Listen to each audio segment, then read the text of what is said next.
Les Actes des Apôtres, chapitre 10.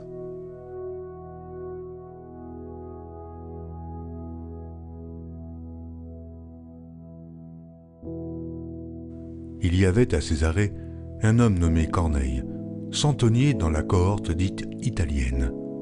Cet homme était pieux et craignait Dieu avec toute sa maison. Il faisait beaucoup d'aumônes au peuple et priait Dieu continuellement. Vers la 9e heure du jour, il vit clairement dans une vision un ange de Dieu qui entra chez lui et qui lui dit « Corneille ». Les regards fixés sur lui et saisi d'effroi, il répondit « Qu'est-ce, Seigneur ?» Et l'ange lui dit « Tes prières et tes aumônes sont montées devant Dieu, et il s'en est souvenu. Envoie maintenant des hommes à Jopé et fais venir Simon, surnommé Pierre. Il est logé chez un certain Simon, corroyeur, dont la maison est près de la mer. » Dès que l'ange qui lui avait parlé fut parti, Corneille appela 2 de ses serviteurs et un soldat pieux, d'entre ceux qui étaient attachés à sa personne, et, après leur avoir tout raconté, il les envoya à Jopé. Le lendemain, comme ils étaient en route et qu'ils s'approchaient de la ville, Pierre monta sur le toit vers la 6e heure pour prier. Il eut faim et il voulut manger. Pendant qu'on lui préparait à manger, il tomba en extase. Il vit le ciel ouvert, et un objet semblable à une grande nappe attachée par les 4 coins qui descendait et s'abaissait vers la terre, et où se trouvaient tous les quadrupèdes et les reptiles de la terre et les oiseaux du ciel. Et une voix lui dit « Lève-toi, Pierre, tue et mange. » Mais Pierre dit « Non, Seigneur, car je n'ai jamais rien mangé de souillé ni d'impur. » Et pour la seconde fois, la voix se fit encore entendre à lui. « Ce que Dieu a déclaré pur, ne le regarde pas comme souillé. » Cela arriva jusqu'à 3 fois, et aussitôt après, l'objet fut retiré du ciel. Tandis que Pierre ne savait en lui-même que penser du sens de la vision qu'il avait eue, voici, les hommes envoyés par Corneille, s'étant informés de la maison de Simon, se présentèrent à la porte et demandèrent à haute voix si c'était là que logeait Simon, surnommé Pierre. Et comme Pierre était à réfléchir sur la vision, l'Esprit lui dit « Voici, 3 hommes te demandent, lève-toi, descends, et pars avec eux sans hésiter, car c'est moi qui les ai envoyés. » Pierre donc descendit, et il dit à ces hommes « Voici, je suis celui que vous cherchez. Quel est le motif qui vous amène ?» Ils répondirent « Corneille, centenier, homme juste et craignant Dieu, et de qui toute la nation des Juifs rend un bon témoignage, a été divinement averti par un saint ange de te faire venir dans sa maison et d'entendre tes paroles. » Pierre donc les fit entrer et les logea. Le lendemain, il se leva et partit avec eux. Quelques-uns des frères de Jopé l'accompagnèrent. Ils arrivèrent à Césarée le jour suivant. Corneille les attendait et avait invité ses parents et ses amis intimes. Lorsque Pierre entra, Corneille, qui était allé au-devant de lui, tomba à ses pieds et se prosterna. Mais Pierre le releva en disant « Lève-toi, moi aussi je suis un homme. » Et conversant avec lui, il entra et trouva beaucoup de personnes réunies. « Vous savez, leur dit-il, qu'il est défendu à un juif de se lier avec un étranger ou d'entrer chez lui. Mais Dieu m'a appris à ne regarder aucun homme comme souillé et impur. C'est pourquoi je n'ai pas eu d'objection à venir, puisque vous m'avez appelé. Je vous demande donc pour quel motif vous m'avez envoyé chercher. » Corneille dit « Il y a 4 jours, à cette heure-ci, je priais dans ma maison à la 9e heure, et voici, un homme vêtu d'un habit éclatant se présenta devant moi et dit « Corneille, ta prière a été exaucée, et Dieu s'est souvenu de tes aumônes. Envoie donc à Jopé et fais venir Simon, surnommé Pierre. Il est logé dans la maison de Simon, corroyeur, près de la mer. Aussitôt j'ai envoyé vers toi, et tu as bien fait de venir. Maintenant donc, nous sommes tous devant Dieu pour entendre tout ce que le Seigneur t'a ordonné de nous dire. » Alors Pierre, ouvrant la bouche, dit « En vérité, je reconnais que Dieu ne fait point acception de personne, mais qu'en toute nation, celui qui le craint et qui pratique la justice lui est agréable. Il a envoyé la parole aux fils d'Israël en leur annonçant la paix par Jésus-Christ, qui est le Seigneur de tous. Vous savez ce qui est arrivé dans toute la Judée. Après avoir commencé en Galilée, à la suite du baptême que Jean a prêché, vous savez comment Dieu a oint du Saint-Esprit et de force Jésus de Nazareth, qui allait de lieu en lieu, faisant du bien et guérissant tous ceux qui étaient sous l'empire du diable, car Dieu était avec lui. Nous sommes témoins de tout ce qu'il a fait dans le pays des Juifs et à Jérusalem. Ils l'ont tué, en le pendant au bois. Dieu l'a ressuscité au 3e jour, et il a permis qu'il apparût, non à tout le peuple, mais aux témoins choisis d'avance par Dieu, à nous qui avons mangé et bu avec lui après qu'il fut ressuscité des morts. Et Jésus nous a ordonné de prêcher au peuple et d'attester que c'est lui qui a été établi par Dieu, juge des vivants et des morts. Tous les prophètes rendent de lui le témoignage que quiconque croit en lui reçoit par son nom le pardon des péchés. Comme Pierre prononçait encore ces mots, le Saint-Esprit descendit sur tous ceux qui écoutaient la parole. Tous les fidèles circoncis qui étaient venus avec Pierre furent étonnés de ce que le don du Saint-Esprit était aussi répandu sur les païens, car ils les entendaient parler en langue et glorifier Dieu. Alors Pierre dit: « Peut-on refuser l'eau du baptême à ceux qui ont reçu le Saint-Esprit aussi bien que nous ?» Et il ordonna qu'ils fussent baptisés au nom du Seigneur, sur quoi ils le prièrent de rester quelques jours auprès d'eux.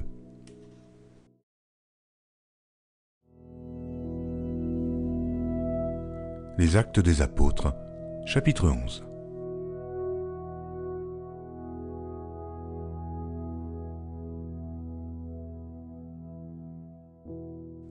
Les apôtres et les frères qui étaient dans la Judée apprirent que les païens avaient aussi reçu la parole de Dieu. Et lorsque Pierre fut monté à Jérusalem, les fidèles incirconcis lui adressèrent des reproches en disant: « Tu es entré chez des incirconcis, et tu as mangé avec eux. » Pierre se mit à leur exposer d'une manière suivie ce qui s'était passé. Il dit: « J'étais dans la ville de Jopé, et pendant que je priais, je tombais en extase et j'eus une vision. Un objet semblable à une grande nappe attachée par les 4 coins descendait du ciel et vint jusqu'à moi. Les regards fixés sur cette nappe, j'examinais, et je vis les quadrupèdes de la terre, les bêtes sauvages, les reptiles et les oiseaux du ciel. Et j'entendis une voix qui me disait: « Lève-toi, Pierre, tue et mange. » Mais je dis: « Non, Seigneur, car jamais rien de souillé ni d'impur n'est entré dans ma bouche. » Et pour la seconde fois, la voix se fit entendre du ciel: « Ce que Dieu a déclaré pur, ne le regarde pas comme souillé. » Cela arriva jusqu'à 3 fois, puis tout fut retiré dans le ciel. Et voici, aussitôt 3 hommes envoyés de Césarée vers moi se présentèrent devant la porte de la maison où j'étais. L'Esprit me dit de partir avec eux, sans hésiter. Les 6 hommes que voici m'accompagnèrent, et nous entrâmes dans la maison du Corneille. Cet homme nous raconta comment il avait vu dans sa maison l'ange se présentant à lui et disant: « Envoie à Jopé et fais venir Simon, surnommé Pierre, qui te dira des choses par lesquelles tu seras sauvé, toi et toute ta maison. » Lorsque je me fus mis à parler, le Saint-Esprit descendit sur eux, comme sur nous au commencement. Et je me souvins de cette parole du Seigneur: « Jean a baptisé d'eau, mais vous serez baptisés du Saint-Esprit. » Or, puisque Dieu leur a accordé le même don qu'à nous qui avons cru au Seigneur Jésus-Christ, pouvais-je, moi, m'opposer à Dieu? Après avoir entendu cela, ils se calmèrent et ils glorifièrent Dieu en disant: « Dieu a donc accordé la repentance aussi aux païens afin qu'ils aient la vie. » Ceux qui avaient été dispersés par la persécution survenue à l'occasion d'Étienne allèrent jusqu'en Phénicie, dans l'île de Chypre, et à Antioche, annonçant la parole seulement aux Juifs. Il y eut cependant parmi eux quelques hommes de Chypre et de Cyrène qui, étant venus à Antioche, s'adressèrent aussi aux Grecs et leur annoncèrent la bonne nouvelle du Seigneur Jésus. La main du Seigneur était avec eux, et un grand nombre de personnes crurent et se convertirent au Seigneur. Le bruit en parvint aux oreilles des membres de l'église de Jérusalem, et ils envoyèrent Barnabas jusqu'à Antioche. Lorsqu'il fut arrivé, et qu'il eut vu la grâce de Dieu, il s'en réjouit, et il les exhorta tous à rester d'un cœur ferme, attaché au Seigneur. Car c'était un homme de bien, plein d'Esprit Saint et de foi, et une foule assez nombreuse se joignit au Seigneur. Barnabas se rendit ensuite à Tarse pour chercher Saul, et, l'ayant trouvé, il l'amena à Antioche. Pendant toute une année, ils se réunirent aux assemblées de l'Église, et ils enseignèrent beaucoup de personnes. Ce fut à Antioche que, pour la première fois, les disciples furent appelés chrétiens. En ce temps-là, des prophètes descendirent de Jérusalem à Antioche. L'un d'eux, nommé Agabus, se leva et annonça par l'Esprit qu'il y aurait une grande famine sur toute la terre. Elle arriva en effet sous Claude. Les disciples résolurent d'envoyer, chacun selon ses moyens, un secours aux frères qui habitaient la Judée. Ils le firent parvenir aux anciens par les mains de Barnabas et de Saul.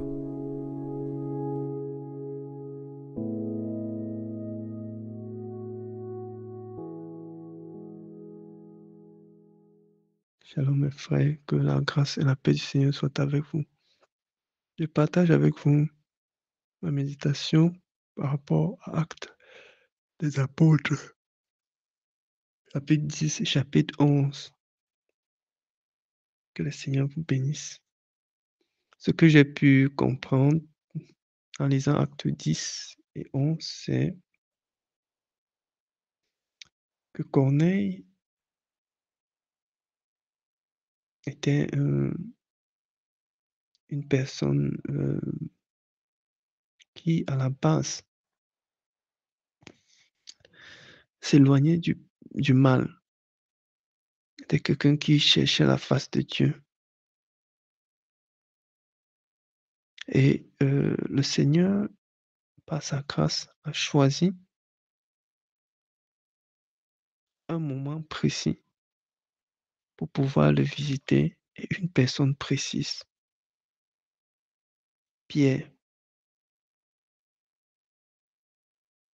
Il a choisi Pierre.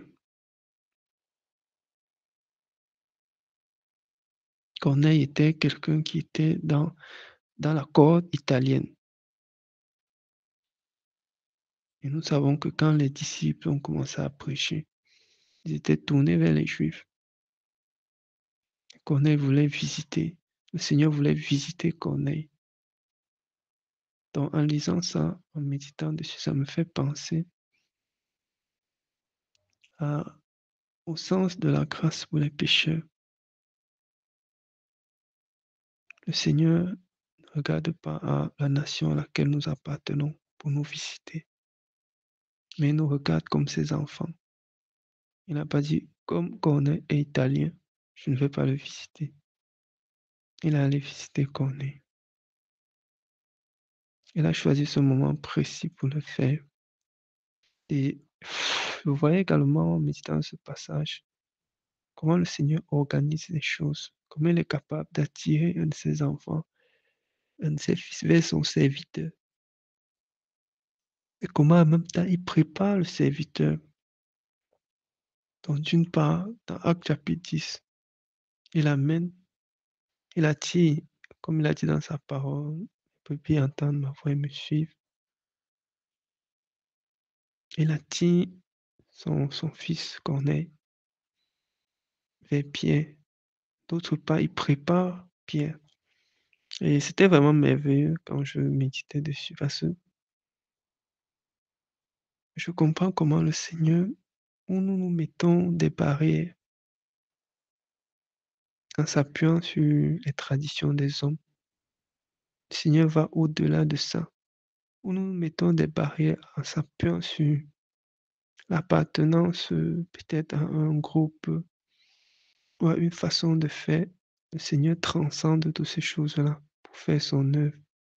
Donc ici, le Seigneur a transcendé la loi à laquelle Pierre était encore attaché, qui demandait qu'on aille vers les Juifs pour pouvoir aller vers quelqu'un qui ne l'était pas et pour pouvoir lui apporter la parole de Dieu, le pain de la vie. Donc c'est vraiment merveilleux ce passage-ci. Et Je vois encore dans le verset 17, Pierre qui hésite, Pierre qui hésite et l'Esprit vient le rassurer. La parole de Dieu dit que on lui a parlé 3 fois. Ce que Dieu a déclaré pur, ne le regarde pas comme souillé. 3 fois, ça veut dire qu'on a insisté.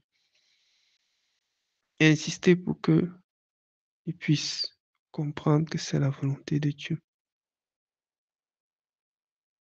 Et chaque fois que le Seigneur veut accomplir quelque chose, quand ça se répète 3 fois, en fait, c'est la phrase jusqu'à 3 fois qui m'interpellait. Cela est un désir ferme du Seigneur d'exprimer sa volonté, d'exprimer sa pensée. Et donc, je comprends ici qu'il y a un désir ferme du Seigneur de dire à Pierre de ne plus marcher selon la loi de Moïse, mais d'aller vers les non-juifs également.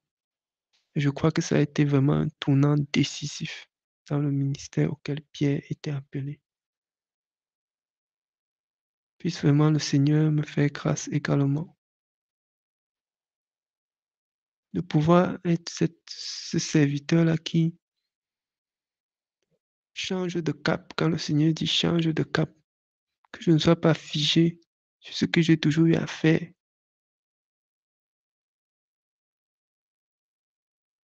que je ne sois pas celui-là qui est toujours figé sur ce que j'ai eu à faire par le passé.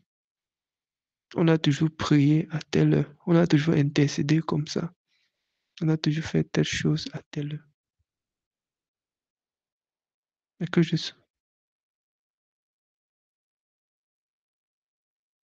sois celui-là qui est malléable, celui-là qui peut changer de cap quand le Seigneur dit change de cap, celui-là qui peut changer d'avis quand le Seigneur dit change d'avis. Vraiment, ce passage m'a interpellé. Et ma prière, c'est ça. Ô Père Dieu de gloire, aide-moi à changer de cap quand cela est nécessaire. Donne-moi de ne pas être figé. Donne-moi de ne pas être rigide sur mes positions. Quand cela est nécessaire, que je puisse me mouvoir comme Pierre s'est mu dans ce cas-ci. Il s'est laissé suivre, guidé par l'Esprit. Il a laissé les routines. Puisse me faire grâce, Seigneur Jésus, dans le ministère auquel tu m'appelles, d'être sensible à l'Esprit et non d'aller par la routine et non de rester figé sur ce que j'ai toujours eu à faire.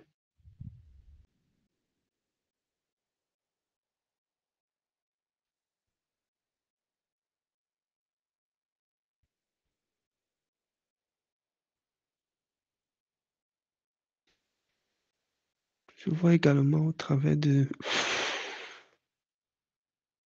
Excusez-moi pour le bruit.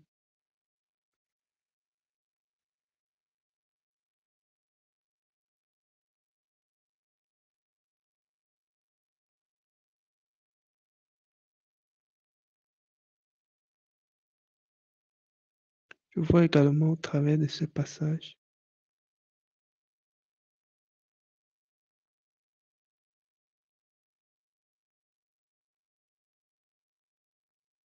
également au travers de ce passage, lorsque Corneille va chez lui, là,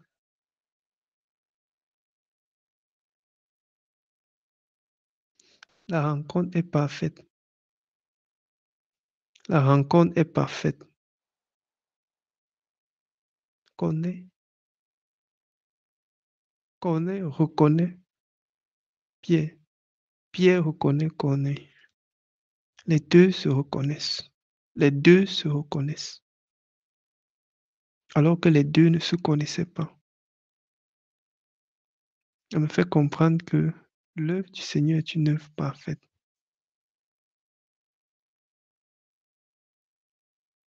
L'œuvre du Seigneur est une œuvre parfaite pour mettre en connexion les personnes. L'œuvre du Seigneur est une œuvre parfaite. Et l'Esprit est capable de mettre en connexion deux personnes qui se trouvent à l'autre bout du monde. Deux personnes qui ne sont jamais connues.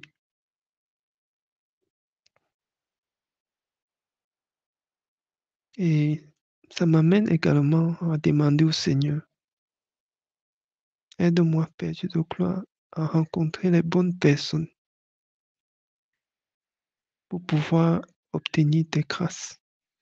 Seigneur Jésus, aide-moi à rencontrer les bonnes personnes pour pouvoir obtenir tes grâces. Corneille s'est trouvé en face de la bonne personne.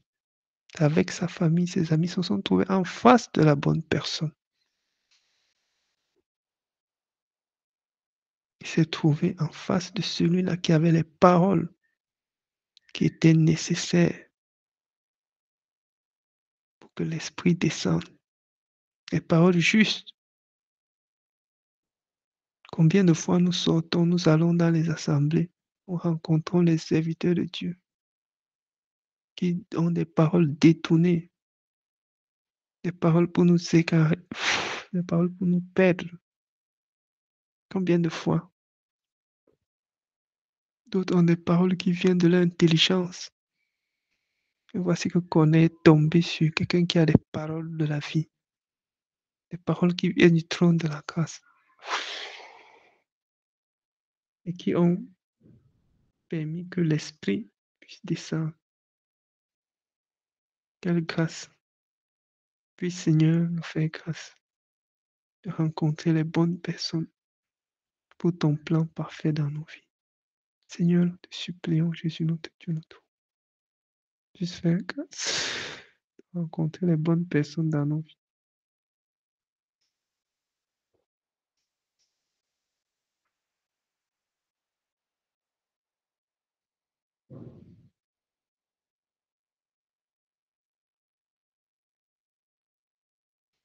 Dans le chapitre 11, ce que j'ai pu recevoir en lisant le chapitre 11,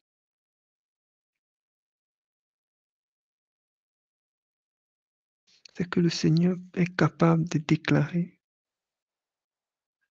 ce qui est impur, pur.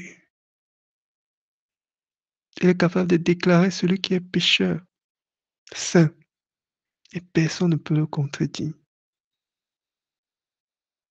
Quelqu'un qui a tué, quelqu'un qui a volé, quelqu'un qui a fait du mal, quelqu'un qui a outragé,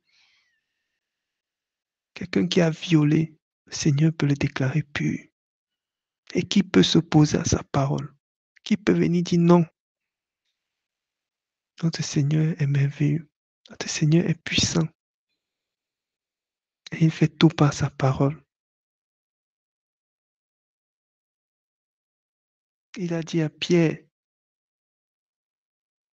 ce que Dieu a déclaré pur, ne le regarde pas comme souillé. Une fois que le Seigneur a déclaré quelque chose pur, quelqu'un pur, nous ne devons pas le regarder comme cette personne qui est coupable. Ça m'amène à comprendre le regard que nous avons envers les bien-aimés qui ont commis des actes abominables, qui ont un passé mauvais. Nous devons les regarder comme des frères, des sœurs, parce qu'en Christ, toutes choses sont devenues nouvelles, sont de nouvelles créatures. Nous ne devons plus les regarder avec un regard accusateur, un regard qui jette l'opprobre. Ah Seigneur, aide-moi, aide-moi Père, à regarder mon frère, ma sœur, avec un regard d'amour, parce qu'il a été déclaré pur, parce qu'elle a été déclarée pure. Merci Père.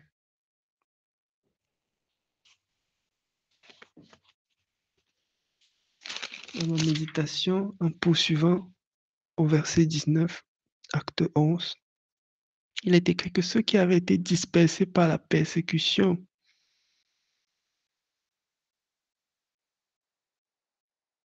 Je suis venu à l'occasion d'Étienne aller jusqu'en Phénicie. Je voyais comment la persécution peut faire disperser. Je suis venu aller jusqu'en Phénicie, annonçant la parole seulement aux Juifs. Je voyais comment la persécution peut faire progresser l'évangile.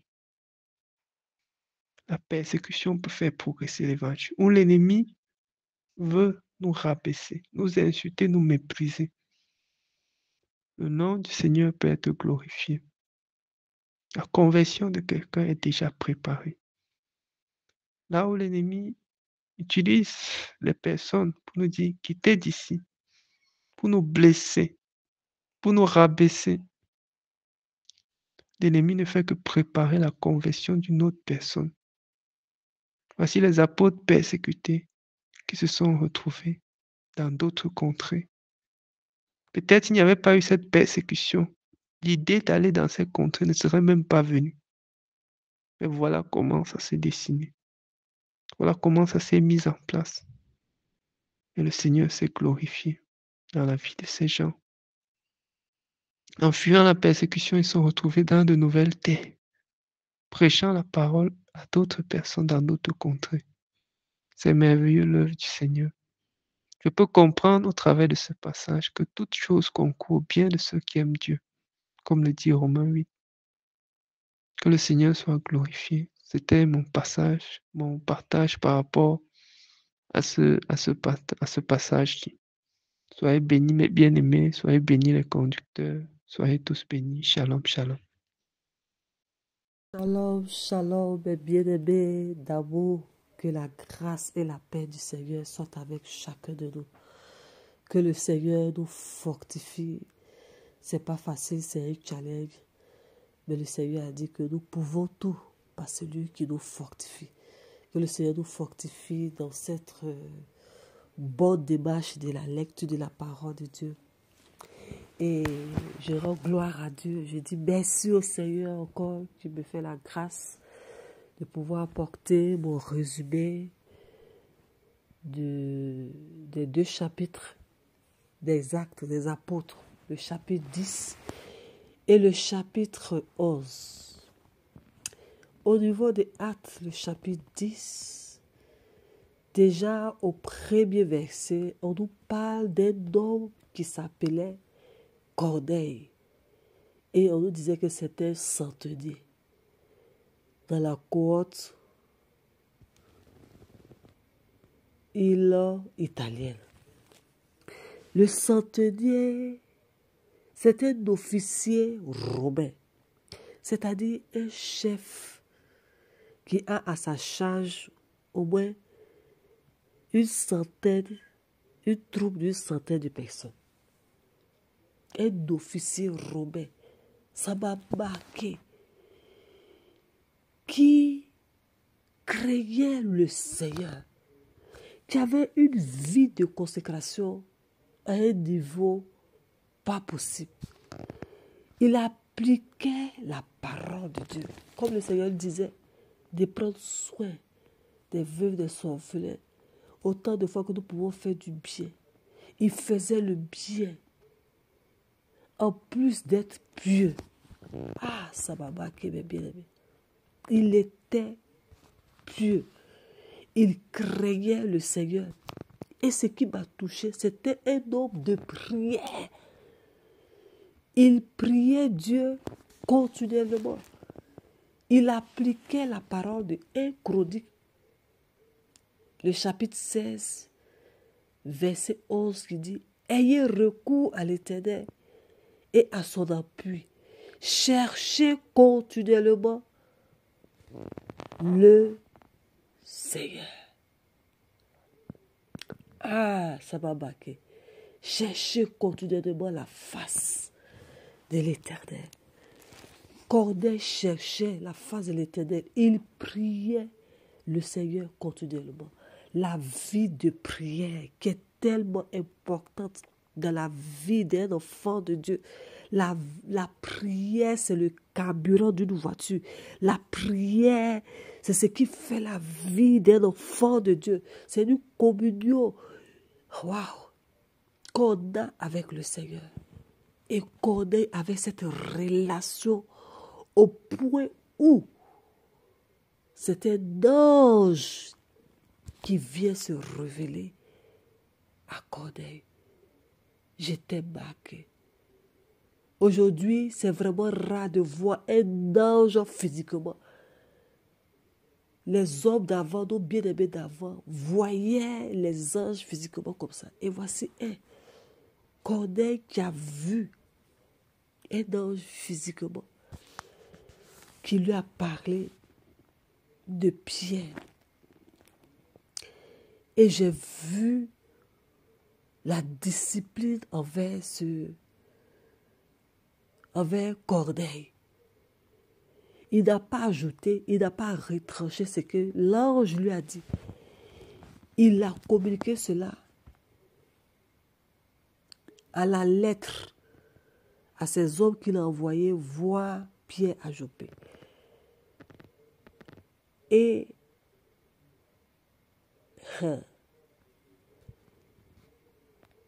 ce qui m'a marqué, le Seigneur lui a dit, tes prières ont été entendues. Waouh! Et c'est là que l'ange est venu et s'est révélé à Corneille. Le Seigneur s'est souvenu de Corneille.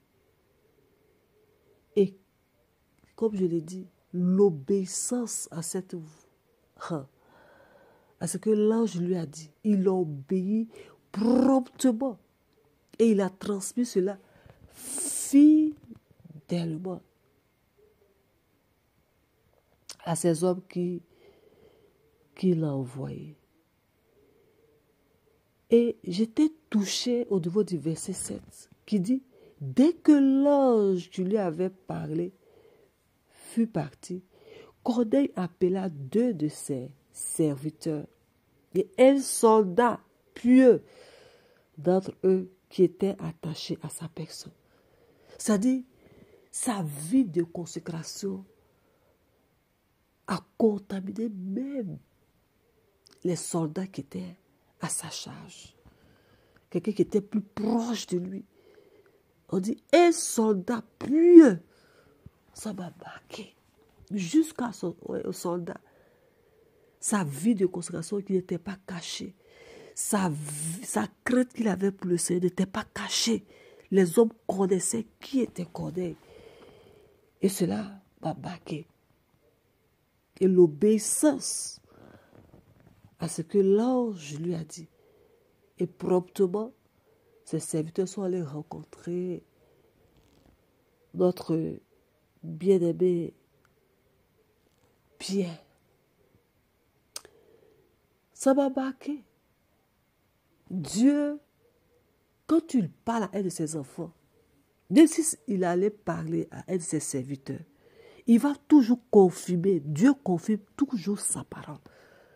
La preuve, Corneille a reçu ce que l'ange lui a dit.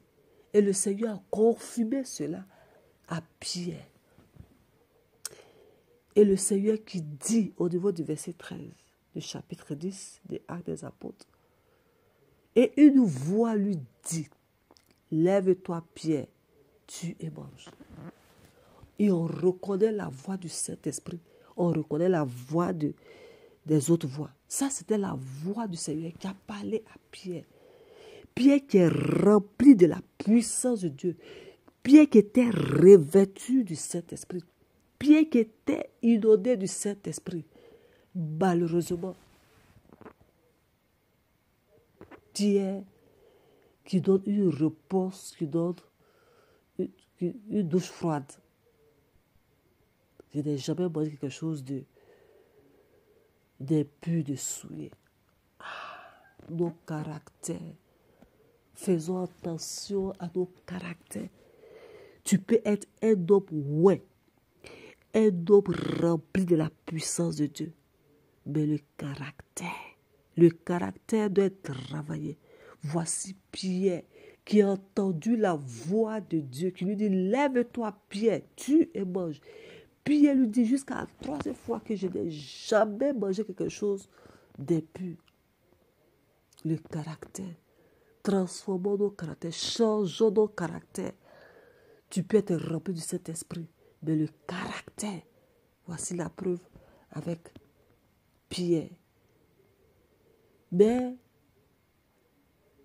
le Seigneur est tellement amour. Il n'a pas puni Dieu, il n'a pas puni, je crois, Pierre.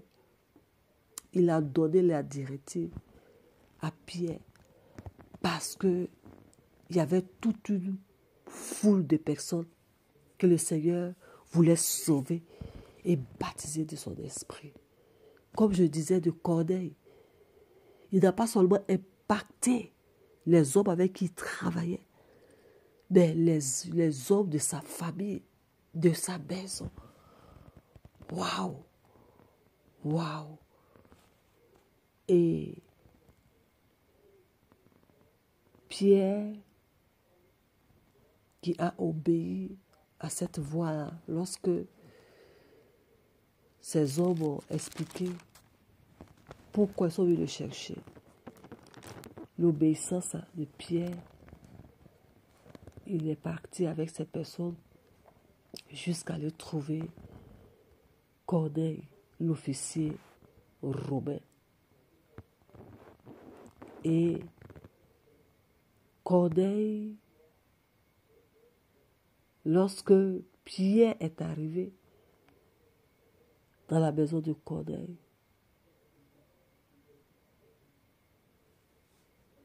Corneille avait invité la parole de Dieu qui est tellement bonne. Corneille n'a pas voulu seulement être béni lui seul. Waouh, quel amour! Un homme d'amour. Il a invité ses parents et ses amis intimes. Et lorsque Pierre est entré chez lui, il est tombé à ses pieds et se prosterna. Et Pierre qui lui a dit, non, non, non, lève-toi. Aujourd'hui, les hommes de Dieu, comme on peut dire les bobos pasteurs, s'appuient sur ça pour faire des fidèles leurs esclaves. Il y a d'autres même pasteurs qui ne veulent même pas toucher le sol, ils marchent sur les fidèles. Que Dieu vraiment ait compassion de son Église.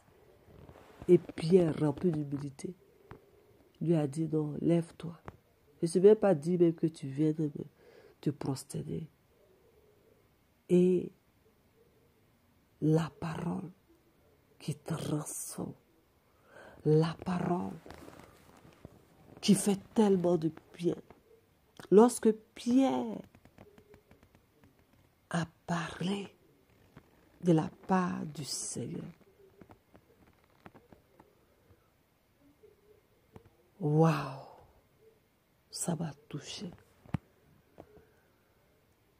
Lorsque Pierre, au verset, je crois, 34, la parole nous dit, alors Pierre ouvrant la bouche, dit en vérité, je reconnais que Dieu ne fait point d'acception de personne. C'est-à-dire le témoignage que Corneille a parlé de cet ange qui s'est révélé à lui. Pierre dit que Dieu ne fait acception de personne. Parce que Corneille était un païen. Les païens, c'est-à-dire que Corneille n'était pas un juif. Nous sommes aujourd'hui comme des païens à qui Dieu a fait grâce de le connaître. Pas seulement, il ne s'est pas révélé seulement aux juifs, mais à tout un chacun de nous. Et je rendais gloire au Seigneur, car le salut est pour tous. Et Pierre, qui a témoigné de la part du Seigneur, et nous constatons que, waouh, ils ont été baptisés du Saint-Esprit. Le Saint-Esprit est descendu sur eux. Tous ceux qui écoutaient la parole, au verset 44, ça m'a marqué. La parole qui permet que le Saint-Esprit descende. Quand les cœurs sont touchés, quand les cœurs sont assoiffés, quand les cœurs sont transformés par la parole, le Saint-Esprit a fait son entrée. Et nous voyons Pierre qui fut même étonné que le don du Saint-Esprit était aussi répandu sur ces païens. La grâce de Dieu, la grâce de Dieu. J'étais tellement émerveillé. Émerveillé. Il les entendait parler des langues et il glorifiait le Seigneur. J'ai été vraiment marqué. Et Pierre qui dit alors, peut-on refuser l'eau du baptême à ceux qui ont reçu le Saint-Esprit aussi bien que nous? Et il ordonna qu'il fût baptisé au nom du Seigneur. C'est-à-dire que pour que notre acceptation, notre appartenance à Christ n'est pas seulement d'être baptisé du Saint-Esprit, mais il faut toujours accompagner de cela du baptême d'eau. Et tous ceux qui ont reçu le Saint-Esprit ont été aussi baptisés. Ils ont fait le baptême d'eau. Ça m'a marqué. Être baptisé du Saint-Esprit. Mais il faut aussi être baptisé d'eau au nom de Jésus. Amen. Et quand je tombe dans le chapitre 11, des hommes, ça m'a marqué, des hommes remplis du Saint-Esprit. La parole de Dieu nous dit d'être lent à parler. Ça m'a marqué. Des gens qui ont jugé Pierre. Des préjugés. Pourtant, la parole de Dieu nous dit d'être lent à parler. Des hommes spirituels qui font des reproches à Pierre. Parce que pour eux, il allait voir des incirconcis, des gens qui n'étaient pas juifs. S'ils avaient seulement attendu que Pierre s'explique devant eux avant de parler, malheureusement, ils ont parlé. Ne soyons pas, ne nous pressons pas de faire des reproches à un bien-aimé ou à une bien-aimée. Quand la parole de Dieu nous dit, être lent à parler et prompt à écouter. Écoutons d'abord ce que le bien-aimé ou la bien-aimée va nous dire avant de se prononcer. Et ça m'a marqué.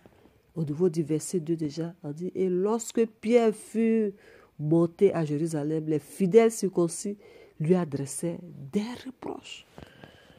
Mais Pierre a pris son calme. Il leur a expliqué comment cela est arrivé. Il a bien précisé qu'il n'est pas parti de lui-même. Il a obéi à la voix de l'Esprit. Au niveau du verset 2. L'Esprit me dit de partir avec eux sans hésiter. Les 6 hommes que voici m'accompagnèrent et nous entrâmes dans la maison de Corneille. Obéir au Saint-Esprit. C'est ce que Pierre a fait. Il n'a pas regardé à ce que ils vont lui faire comme des reproches ou bien vont le juger. Pierre a obéi au Seigneur. Et le verset 14 et le verset 15 m'ont marqué. Qui te dira des choses par lesquelles tu seras sauvé, toi et toute ta famille? Waouh! Lorsque je me fus mis à parler, le Saint-Esprit descendu sur eux comme sur nous au commencement. C'est-à-dire que la même chose que Pierre, les apôtres Pierre à la chambre haute ont reçu le baptême du Saint-Esprit. C'est la même chose qui s'est passée avec Corneille et tous ceux qui étaient avec lui. Comme je l'ai dit, Dieu ne fait acception de personne. Ils ont été baptisés du Saint-Esprit. Le Seigneur est magnifique. Ça m'a vraiment touché. Ça m'a vraiment touché. Comment le Saint-Esprit se manifeste. Et quand je vais du chapitre 11 à des apôtres, à partir du verset 19 jusqu'au verset, je crois, 26, cela encore est monté dans mon cœur des encouragements au niveau des conducteurs. Au niveau des conducteurs, la tâche n'est pas facile. Vraiment que les conducteurs, les hommes de Dieu, soient vraiment encouragés par l'œuvre à laquelle le Seigneur leur a appelé. Au verset 19 dit, ceux qui avaient été dispersés par la persécution survenue à l'occasion d'Étienne allaient jusqu'à Phénicie, dans l'île de Chypre. C'est-à-dire que la persécution, Seigneur est tellement bon. La persécution n'a pas freiné l'œuvre de Dieu. La persécution n'a pas freiné les apôtres dans leur élan. La parole nous dit, verset 21, la main du Seigneur était avec eux. Et un grand nombre de personnes crurent. Et chaque jour, les gens se convertissaient au Seigneur. Waouh! Ce bruit est arrivé jusqu'à l'église de Jérusalem. Et nous voyons les disciples qui ont envoyé, les fidèles qui ont envoyé Barnabas jusqu'à Antioche. Barnabas, rempli aussi de la part du Seigneur, avec son de tasse, ont œuvré. Ils ont prêché la bonne nouvelle. Il y avait des conversions. Quand le Saint-Esprit est à l'œuvre, vraiment que les conducteurs soient encouragés. Le Seigneur veut encore déployer sa puissance dans la vie des conducteurs. Et il faut une vie de consécration afin que le Seigneur puisse encore se déployer davantage dans la vie des conducteurs. Quel que soit ce qui va arriver, que nous endossons la parole de Dieu, que nous témoignons de la parole de Dieu.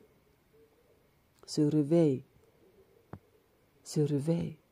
Nous sommes contents d'être parmi. Se réveille. Mais n'oublions pas qu'il y a la persécution. Il y a la persécution. Soyons encouragés et surtout les conducteurs. Qu'ils soient davantage encouragés car le Saint-Esprit est avec eux. C'est ce que j'ai pu retenir de ma méditation. Que le Seigneur nous bénisse abondamment. Que le Seigneur ne cesse de nous fortifier. Que nous soyons encouragés. Shalom, shalom. Que le Seigneur nous bénisse abondamment. Shalom. Shalom, shalom, mes bien-aimés. Soyons abondamment bénis, comblés de la paix, de la joie et de l'amour de notre Seigneur Jésus-Christ. puissions-nous être vraiment fortifiés et encouragés par ces temps et nous laisser attacher et nous attacher encore davantage au Seigneur par son Saint-Esprit. Alors, à la suite de mes bien-aimés, je vais partager avec nous ma méditation de Actes 10 et 11. Et je voyais donc, parlant donc de Pierre, mon frère et ma soeur qui m'ont précédé, on parlait justement de l'attitude de Corneille, comment on disait qu'il était pieux et craignait Dieu.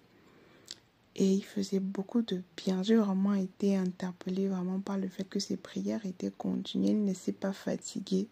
Il ne s'est pas arrêté.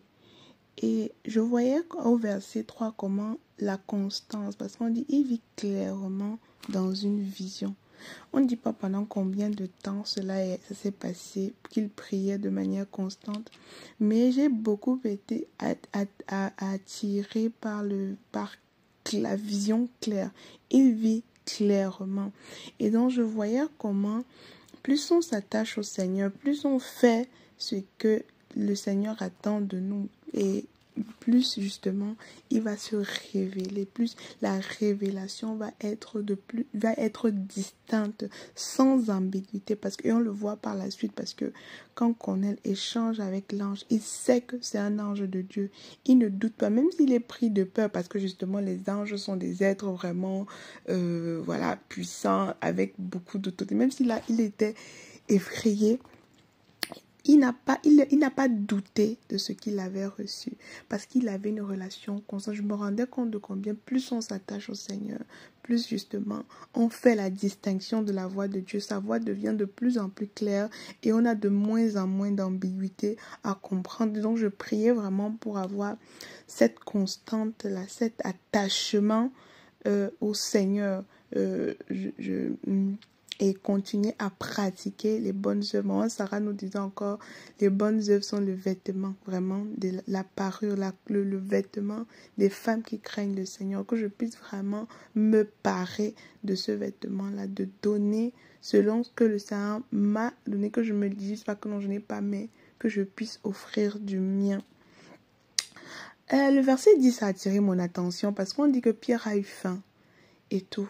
Et c'est pendant qu'il a faim qu'il tombe en extase. Et ça m'a amené à demander au Seigneur de crier pour faire un jeûne efficace.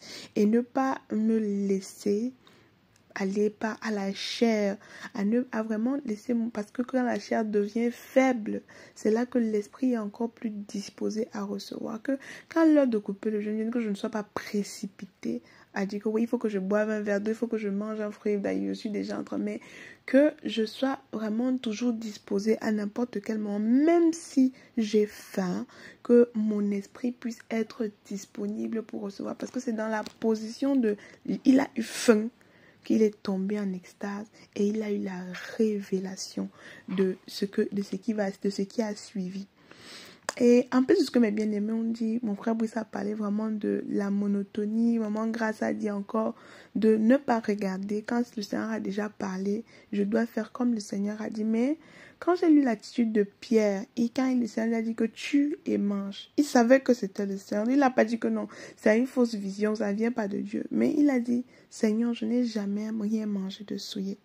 Cette partie du passage m'a vraiment fait penser à quelque chose que mon papa me disait, papa Gaël, que lorsque le Seigneur demande de faire quelque chose d'insolite, il y a une explication derrière et le Seigneur doit nous expliquer le pourquoi. Et il me prenait l'exemple de Marie. Quand le Seigneur a dit que tu vas tomber enceinte, elle a dit que mais c'est pas Marie, fait comment pour tomber enceinte? Ou alors que ce soit, ou encore le cas de Osée, quand le Seigneur lui a dit que va prendre la femme prostituée. Donc si le Seigneur me demande de faire quelque chose d'insolite, si c'est le Seigneur, il va me dire pourquoi. Et il me le disait parce que quand j'ai vraiment aimé l'attitude de Pierre par le fait qu'il n'est pas juste resté, il n'a pas seulement mangé comme ça. Et tout, que quand il a vu la vision, prend et mange, parce que c'est plus tard que le Seigneur lui dit que ce que Dieu a déclaré pu ne le regarde pas comme souillé. Donc, plus tard, le Seigneur lui a expliqué. Mais là, si l'action se limitait à tue et mange. J'ai vraiment aimé l'attitude de Pierre d'être resté sur je ne peux pas manger parce que ta parole m'interdit de manger ça. Alors je ne peux pas manger ça. Parce que ça m'a fait penser à une situation par laquelle je suis passée par le passé, en fait, qui se lie au fait que justement, si Dieu me demande de faire quelque chose d'insolite, il va me donner l'explication du pourquoi il veut que je fasse cette chose-là. Et pour être vraiment bref de chez bref. Et donc je m'étais engagée dans une relation où voilà, et je me disais ok, la personne n'était pas vraiment dans le Seigneur et moi je connaissais déjà le Seigneur et je me suis dit que non, le Seigneur va convertir et tout ce que ça va avec, mais je rends grâce au Seigneur de ce que voilà, il m'en a fait sortir, parce que je me disais ok, j'ai eu le songe, j'ai eu ceci, j'ai eu le message et tout ça là du Seigneur, et que je me disais mais le fait qu'à côté il n'y avait pas, pourquoi est-ce que Dieu est en train de m'envoyer dans cette situation qui n'est pas qui est insolite? J'aurais dû rester et demander à Dieu ok, pourquoi tu dis que je dois aller dans ce genre d'assaut? C'est vraiment toi qui es en train de m'envoyer. Ok, pourquoi? Donne-moi d'autres explications. Donne-moi les moyens. Donne-moi le pourquoi je dois me placer dans cette position. À défaut, rester sur la position de Pierre et dire que non, vraiment Seigneur, moi ta parole me dit que je ne dois pas me mettre sur un joug avec un joug étranger, avec les impurs. Et bon, ça m'a coûté ce que ça m'a coûté, hein. Mais je rends grâce au Seigneur qui m'a fait sortir de là. Mais ça n'a pas été sans conséquences sur ma vie. Donc quand je lisais ça, j'ai vraiment aimé l'attitude de Pierre, qui a préféré rester sur la parole jusqu'à ce qu'il reçoive donc l'explication du Seigneur et qu'il comprenne ce qui l'a permis d'avancer et d'obéir. Et le verset, bien qu'il ait compris, le verset 23 a attiré mon attention parce que le Seigneur a dit va sans hésiter au verset 20, mais on dit qu'il est parti le lendemain. C'est le lendemain qu'il est parti avec eux. C'était vraiment comme genre, c'est vrai, Dieu a parlé, Dieu a dit que fais comme ça, mais c'est pas qu'il t'a demandé de courir. Ok, prends ton temps, il y a le temps, il y a le moment pour le faire aussi, même si ça vient du Seigneur. J'ai vraiment apprécié le fait. J'ai vraiment été marquée par ce fait-là que voilà, ce n'est pas tout de suite qu'il est parti. Et voilà, maman Grâce a parlé de l'humilité, de ne pas mettre les serviteurs dans la position, oui, mais moi aussi de mon côté, de cultiver l'humilité dans le sens de Pierre, qui a quand on s'est prosterné devant lui, il a dit non, je veux pas cet honneur, l'honneur là ne m'est pas dû, s'il te plaît lève-toi, je suis un homme comme toi. Et je priais par rapport à ça, pour que ce ne soit pas seulement de mes lèvres que je dis, que même pour les serviteurs, que ce soit pas seulement que non, ne te prosterne pas des lèvres, mais que dans le cœur on est content quand les gens se prosternent devant nous. Ensuite, le verset 28, quand Pierre dit « Dieu m'a appris à regarder aucun homme comme souillé et impur », vous savez qu'il n'est pas permis aux Juifs. J'ai vu vraiment ce qu'on a lu hier dans le livre de Timothée, quand il dit « Le but du commandement, c'est la charité, c'est l'amour. Ce n'est pas rester sur la loi, c'est te pousser à l'amour. » C'est vrai que la loi dit que non, les Juifs, vous ne devez pas fréquenter. Mais la loi de l'amour, le Saint-Esprit par l'amour dit que non, il faut aller là-bas parce que je suis en train de t'envoyer là-bas. Ne regarde pas ça impur. Donc je prie encore vraiment le Seigneur, remplis-moi de l'amour, que j'agisse par amour, non pas seulement que non pas avec les règles, mais par amour. Et le fait que j'ai été un peu en général, parce que je dis quand Pierre pose les questions, je dis Pierre était déjà Corneille pratiquait déjà le bien, faisait quelque chose de bien, mais on lui dit que non, il faut que tu entendes les paroles par lesquelles tu vas être sauvé. Et je me rendais compte de combien encore il est important que la parole de Dieu vienne à nous pour nous accorder le salut. Même si on fait les bonnes actions, même si on a une vie de piété, si la parole ne vient pas, si la parole n'est pas prononcée sur nous, il n'y a pas le salut. Il y a la nécessité d'entendre la parole pour recevoir le salut de Dieu. Je voyais vraiment ça parce qu'on dit, mais il craignait Dieu, c'est un homme pieux. Il a un bon témoignage. Mais on dit que non, il faut entendre, il faut que quelqu'un vienne te dire les paroles par lesquelles tu seras sauvé. Et donc je voyais encore la place centrale de la parole dans le salut et non pas les œuvres que l'on fait. Et quoi d'autre? Et voilà, ensuite, voilà, je vais pas redire ce que mes bien-aimés ont déjà dit. Et ensuite, par la suite, les disciples, je voyais je vais dire quoi, le verset, le chapitre 11, ok, pour avancer au chapitre 11, quand les disciples posent la question et que Pierre leur répond, le verset 18 dit qu'ils acclamaient, ils étaient dans la joie. Donc j'ai vraiment le fait qu'ils ont rendu grâce à Dieu, le fait que quand ils ont compris que non, en fait, eux aussi, ils font partie des nôtres, ils se sont réjouis, ne sont pas restés sur leur position. Le verset 17 qui dit que quand Pierre dit, pouvais-je m'opposer à Dieu? Pouvais-je m'opposer à Dieu? Et que je m'aligne encore à ce que mon frère Brice disait tout à l'heure, la monotonie. Si je veux rester cloîtré sur mes positions, je peux être en faux par rapport à Dieu. Donc il faut vraiment se laisser balayer entre les mains du Seigneur. Et la suite, on dit que ce qui était, notre frère Brice en a déjà parlé, et je vois l'action, la position quand Barnabas a entendu que il y a les disciples ailleurs, il y a les disciples à Antioche. Il s'est levé avec empressement et il est parti à leur rencontre. Et j'étais vraiment émerveillée par l'unité de l'Église, de comment les frères savaient reconnaître leurs frères. Et ce n'est pas qu'ils hésitaient. Quand les frères sont partis prêcher à Antioche, on n'a pas dit que non, vraiment c'est la dénomination des gens d'Antioche. Maintenant c'est nous ici les frères des persécutés. En fait, bref, ceux qui ont reçu l'évangile par les persécutés de Jérusalem. Et donc c'est leur groupe. Non, nous on est notre groupe de Jérusalem. Et donc je priais, ça m'a un peu attristé le cœur parce que je voyais encore la division au milieu de nous, au milieu du corps de Christ. Même ceux qui prêchent la Sainte Doctrine, comment il y a les groupes encore, non, eux là, comme on n'est pas d'accord avec eux par rapport à ces renseignements, c'est mieux que chacun reste dans son coin. Et ça me faisait crier, Seigneur, unis ton corps, que je ne dois pas hésiter quand j'apprends qu'il y a mes frères qui sont réunis quelque part, que je parte là-bas en courant, que je ne dois pas m'attendre de réfléchir, il faut que j'attende la conviction, il faut que non, que je sache que ce sont mes frères et que j'aille vers eux tout simplement. Et vraiment la beauté de la communion, ils sont restés là, ils ont reçu l'enseignement et là on leur a donné un qualificatif parce qu'on a dit que non, les gens, si eux là, voilà comment on va les appeler. Donc, je crie, je dis Seigneur, unis-nous, réunis-nous, que les barrières tombent, vraiment au milieu du peuple du Seigneur et que on puisse être ouverts les uns aux autres. Que je sache, quand il y a les frères ici, je cours, je pars, sans réfléchir que, est-ce que, non, mais, que je ne pas le Saint-Esprit, je sache que non, ce sont mes frères. Après, l'enseignement vient et on s'accorde tous ensemble et on continue à avancer parce que le Saint-Esprit est un. Je prie vraiment que ce qui était revienne au milieu du peuple du Seigneur.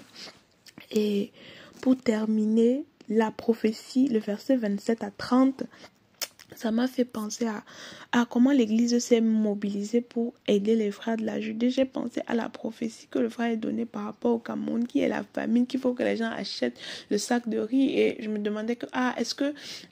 Je dis que, j'étais un peu peinée parce que, comme Église, il n'y a pas eu vraiment ce mouvement-là. Je pense que singulièrement, peut-être, on a pensé à nos familles, à envoyer envoyer l'argent à nos familles pour qu'ils puissent se préparer à ces temps périlleux.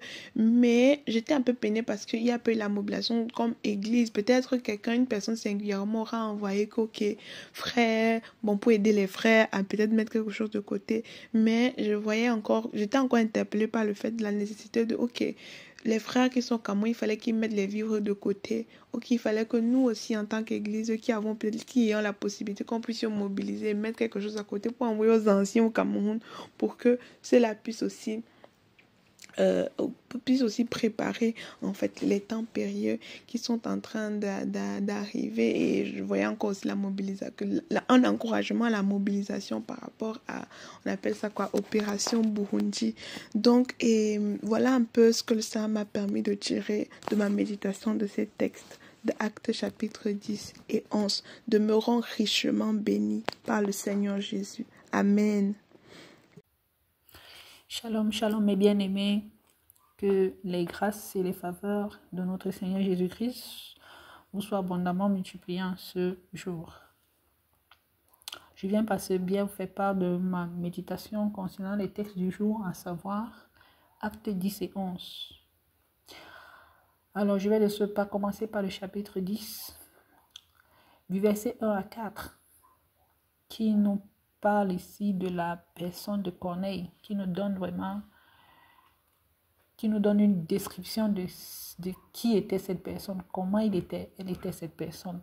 J'ai été marquée par le fait qu'on dise qu'il était un homme assez généreux envers les pauvres, qui ne manquait pas d'aider les gens, qui priait beaucoup, qui était un homme pieux et qui craignait Dieu, qui priait Dieu en tout temps, Waouh! Ah Seigneur, il dit waouh, c'est-à-dire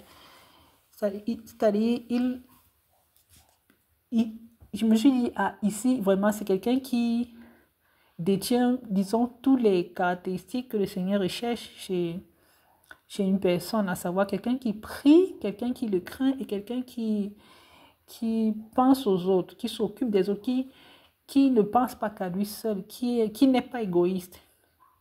Ce genre de riche qui sait qu'il ne doit pas être riche pour lui, mais pour Dieu d'abord. Et du coup, en pratiquant l'aumône, c'est comme ça, c'est comme travailler pour le Seigneur, c'est comme gagner de l'argent pour le Seigneur. Waouh, j'ai été vraiment marquée par ce caractère de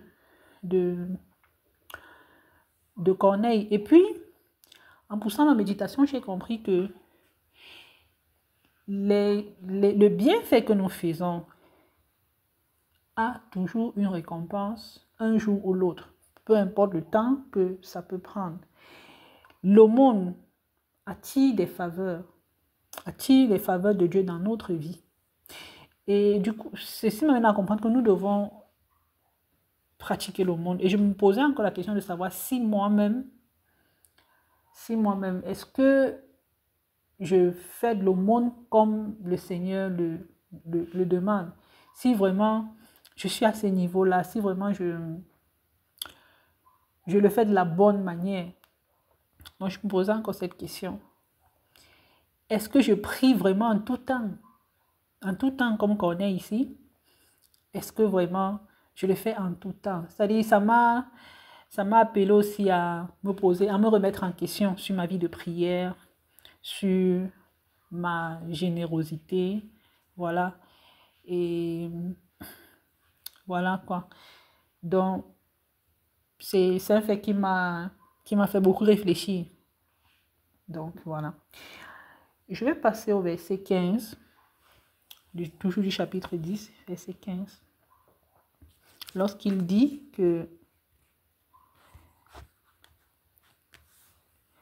et pour la seconde fois, la voix se fit encore entendre à lui. Ce que Dieu a déclaré pur ne le regarde pas comme souillé.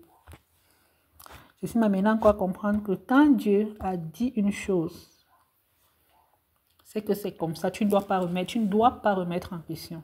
La parole de Dieu est oui et amen. Ça me rappelle souvent ce que le frère Junior dit dans les enseignements. Il dit que si Dieu lui dit que s'il voit un mur, le mur est blanc, et que Dieu lui dit que le mur que tu vois là est rouge, il va dire oui Seigneur, c'est rouge. Donc, ce que Dieu déclare, quand Dieu a dit une chose, tu ne dois pas chercher à remettre cela en question ou alors à t'opposer à cela. Voilà, c'est ce que je pouvais comprendre en méditant sur ce verset-là. Je vais passer au verset 25 à 27. 25 à 27. Ici, je pouvais me rendre compte encore, parce que là, il est question que lorsque Pierre entre, Corneille court et va vers lui et veut se prosterner. Ah, En méditant, j'ai noté, j'ai intitulé cela « Attention à l'idolâtrie » parce que il y a des gestes qu'on peut faire sans s'en rendre compte, mais qui nous poussent à l'idolâtrie et qui est une chose que le Seigneur ne veut pas. Le Seigneur est contre l'idolâtrie. Le Seigneur est contre le fait qu'on puisse adorer un homme au lieu de lui. Donc, ici, ça m'amène encore à remettre en question tous ces pasteurs-là qui sont dans leur synagogue, qui se font appeler daddy, qui ont des gens qui sont prêts carrément même à se coucher à leurs pieds. Tu vois comment, quand il vient là, une maman même ou un papa va carrément même jusqu'à s'agenouiller, salir et essuyer la poussière sur ses chaussures et qu'on sort. Je me demande, Seigneur, est-ce que ces gens-là ne lisent pas ce genre de... Ils n'ont pas lu ces choses, ces versets-ci dans la Bible? Ou alors c'est comment? Pourquoi l'homme veut prendre la place qui n'est pas sienne? Donc je disais encore vraiment, on doit faire attention à l'idolâtrie. Même le fait que parfois on peut... il y a une sœur qui parlait de ça dernièrement quand on lisait, on était dans les évangiles. Il y a même entre nous, ce sont des petits trucs comme ça qui, c'est très subtil, mais qui peut pousser à l'idolâtrie, on ne s'en rend pas compte. Le fait même qu'un serviteur de Dieu, il a ses dons, il a le don de prophétie, bien de parole, de connaissance et tout. Et puis, ça devient maintenant comme si c'est lui, vraiment, on est toujours en train de vouloir, c'est-à-dire on lui donne tous les éloges. Ça, ce sont des comportements qui nous poussent, c'est très subtil vraiment, c'est très subtil. Ça nous amène à idolâtrer la personne, mais c'est vraiment subtil. Nous devons faire attention, vraiment attention. Donc voilà, parce que Corneille va voir, comme il a reçu un songe, et puis on allait chercher Pierre, et quand il court vite, il veut se prosterner, alors que c'est pas ça. Heureusement que Pierre l'a très vite repris en lui disant que non, moi aussi je suis un homme comme toi. Donc voilà. Nous devons faire vraiment très attention à l'idolâtrie, à ne pas tomber dans l'idolâtrie. Faisons attention avec même les dons hommes que le Seigneur met auprès de nous. Nous devons faire très attention envers la façon dont on doit les considérer, bien sûr, on doit leur donner du respect et tout, mais vraiment ne pas aller à un certain niveau où, comme je dis bien, c'est vraiment, vraiment, vraiment subtil, très subtil. Voilà. Je vais passer du verset 28 au verset 29. Ici, quand l'apôtre Paul dit, vous savez, leur dit-il, qu'il est défendu à un juif de s'allier avec un étranger ou d'entrer chez lui, mais Dieu m'a appris à ne regarder aucun homme comme souillé et impur. Je pouvais encore comprendre en méditant sur ces versets que avec Jésus, il n'y a plus il n'y a pas de religion, il n'y a plus de division. Nous tous, nous sommes frères. Nous tous, nous sommes frères. Ça veut dire que quand non, l'exemple là que je voulais prendre ne cadre pas tellement, mais avec Jésus, avec Jésus, il n'y a pas de division. Il n'y a pas de division, il n'y a plus de tel est juif, tel est pharisien, tel est païen, non. Avec Jésus, ce n'était plus qu'il devait seulement rester chez les juifs ou alors prêcher la bonne nouvelle aux juifs. Non, avec Jésus, même les païens ont bénéficié de cette grâce-là, de cette grâce de recevoir l'évangile, la bonne nouvelle. Donc, c'était plus réservé seulement aux Juifs. Mais Jésus est venu mettre fin à toute cette division-là, que les païens aussi doivent avoir accès à cela. Et c'est ça justement la grâce. La grâce a été accordée aux païens aussi à recevoir la bonne nouvelle de l'évangile. C'est pour ça qu'il disait que il n'y a plus le Seigneur m'a appris à ne regarder aucun homme comme souillé et impur. Donc voilà. Avec Jésus, il n'y a plus de division. Il n'y a pas de division. Nous sommes tous des frères. Et voilà. Et la grâce nous est accordée aussi à nous d'entendre la bonne nouvelle et de nous repentir. Ok. Puis, je vais aller directement du verset 34 au verset 35. Verset 34 à 35. Alors Pierre, ouvrant la bouche, dit, en vérité, je reconnais que Dieu ne fait point exception de personne, mais qu'en toute nation, celui qui le craint et qui pratique la justice, lui est agréable. Agréable. Lui est agréable. Le Seigneur ne regarde pas. Il n'est plus là pour dire comme je disais tout à l'heure, il n'y a plus de division. Tout ce que le Seigneur recherche, c'est celui qui le craint. Qui le craint. Qui mène une vie de sainteté. Qui mène une vie de sainteté, qui est juste. Tout ce que le Seigneur recherche. Le reste ne le regarde pas. Peu importe ta nation, peu importe ton pays, je ne sais pas quoi, mais du moment où tu le crains et que tu crois en lui, que tu le crains, que tu crois en lui, parce qu'il faut aussi préciser. C'est clair que peut-être il y a des gens qui pensent que non, Dieu existe quand même, mais ce n'est pas qu'ils le connaissent réellement. Ils savent que oui, il y a un Dieu qui existe, punto basta, et voilà. Ils le craignent comme ça là, sans qu'ils ne le connaissent même pas. Donc, le Seigneur recherche des personnes qui ont sa crainte. Qui ont sa crainte. Et qui sont justes. Qui recherchent la vérité. Qui ne vivent pas dans le mensonge. Qui ne se compromettent pas. Qui ont sa crainte. Qui croient en lui. C'est ce que le Seigneur recherche. C'est ce que le Seigneur recherche. Et le verset 44 nous parle ici du baptême du Saint-Esprit qu'ont reçu les païens. Et là encore, ça nous montre encore que les païens ont reçu cette grâce-là de recevoir aussi la bonne nouvelle et par-dessus tout de recevoir le baptême du Saint-Esprit, que ce n'était pas réservé seulement aux Juifs. Donc voilà.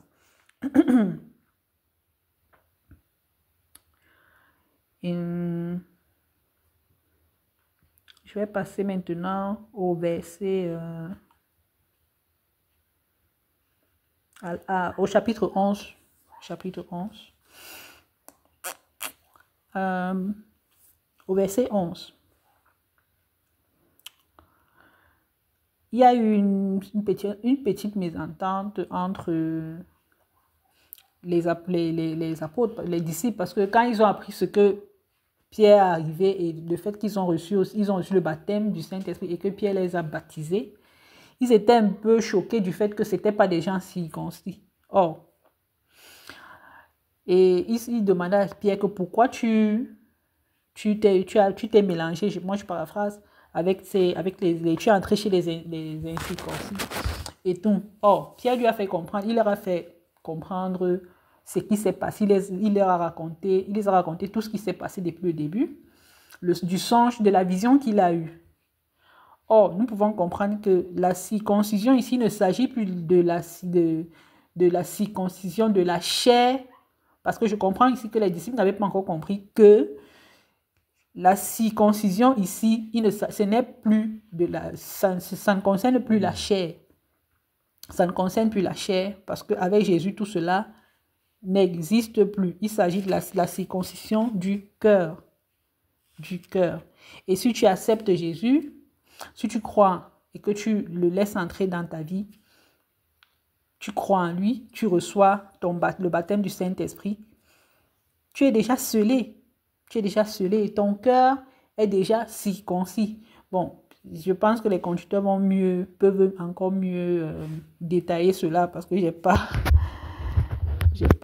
peut-être j'ai pas la bonne méthode pour décrire cela, mais je pouvais comprendre ici qu'il ne s'agit plus de circoncision parce que eux-mêmes, ces disciples se disaient que non, ils sont pas circoncis. Eux, ils pensaient à la chair. Pourtant, maintenant, il s'agit, c'est l'esprit, c'est le cœur. C'est la circoncision du cœur dont il est question là maintenant. Donc, ça c'est au niveau du chapitre, au niveau du chapitre 11. C'était maintenant, comme je disais tantôt, c'était maintenant une chose, quelque chose de spirituel, c'est maintenant dans l'esprit et non dans la chair. Et j'ai aussi été marqué par le fait que au verset 26, où on parle de la toute première fois dont le mot chrétien a existé. Les chrétiens, donc les disciples, ceux qui suivent Jésus, ceux qui on les a, voilà où ce nom-là a existé pour la première fois. Le thème chrétien. On disait que, donc ceux-là, ce sont les gens qui suivent cette doctrine-là, cette nouvelle doctrine. Voilà, on les a surnommés les chrétiens. Et ça dit chrétien, ça dit disciple de Jésus, celui qui suit Jésus. Voilà. C'est ce que je pouvais aussi noter au niveau du chapitre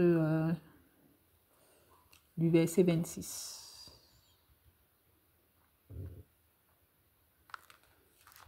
Alors, pour finir, le verset 30, parce que bon, la première partie, le chapitre 11, le verset 11, je pense que le verset 11 est assez long à expliquer. Je vais dire, c'est mieux, je pense que les conducteurs ont mieux le verbe pour pouvoir bien expliquer cela aux uns aux autres. Parce que là, c'est une question de circoncision du cœur. Ce n'est plus circoncision dans la chair. Voilà. Et normalement, ma méditation s'arrêtait à ce niveau-là. Bon. Sauf que le verset 26 et le verset 30 m'ont aussi marqué par l'existence du fait qu'on ait appelé les chrétiens pour la première fois. Le mot chrétien est nommé dans la Bible pour la toute première fois. Et aussi, au verset 30, je peux aussi comprendre par là l'importance d'aider les autres, de faire des dons, de soutenir les églises, pas toujours, non seulement entre nous, mais aussi les autres églises qui peuvent se retrouver dans des situations parce qu'il y a eu une crise et déjà la ville dans laquelle il y avait cette crise, il y a certaines personnes qui étaient dans le manque. Or, si nous ne sommes pas concernés par cette crise et comme nous possédons des choses qu'on peut envoyer pour aider, c'est l'appel en fait à faire des dons, à constamment faire des dons, à aider ceux qui se trouvent dans les difficultés. Donc bon, voilà, c'est un peu ce que j'ai pu tirer de ma méditation de ces 2 chapitres-là. Que le Seigneur vous bénisse abondamment. Shalom, shalom.